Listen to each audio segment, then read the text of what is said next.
अस्सलामुअलैकुम नाज़रीन, उम्मीद करते हैं आप सब खैरियत से होंगे। अल्लाह ताला आप सब को अपने हिफ्ज़ व ईमान में रखे, आमीन। रबीउल अव्वल में शादी का वजीफ़ा। अगर आप अपने या अपनी औलाद के रिश्तों की वजह से परेशान हैं तो इस वजीफ़े से आपका मसला हल हो जाएगा। आपकी परेशानी में अल्लाह ताला आपके मददगार होंगे। आपने रबीउल अव्वल की 21 शब को ये वजीफ़ा करना है। 21 शब हो या 21 दिन हो, 20 तारीख की मगरिब के बाद से लेकर 21 तारीख की मगरिब से पहले इस वजीफ़ा को करना है। इंशाअल्लाह इस अमल की बरकत से ये महीना ख़त्म होने के बाद या इससे पहले अल्लाह आपके लिए कोई बंदोबस्त कर देंगे।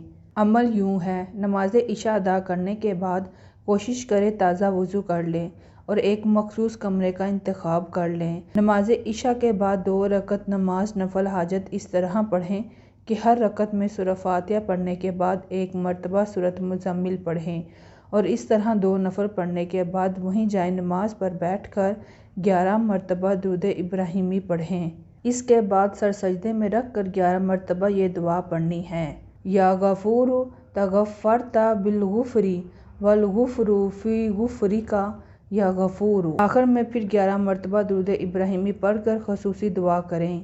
इंशाअल्लाह मुबारक महीने की बरकत से हर किस्म की जायज़ हाजत पूरी होगी और अगर रिश्ते के लिए दुआ की जाए तो इंशाअल्लाह ज़रूर नेक रिश्ता मिल जाएगा। नाज़रीन, ऐसी अच्छी वीडियो देखने के लिए हमारे चैनल को सब्सक्राइब करें और मेरी हौसला अफजाई के लिए वीडियो को लाइक और शेयर करें। Thanks for watching.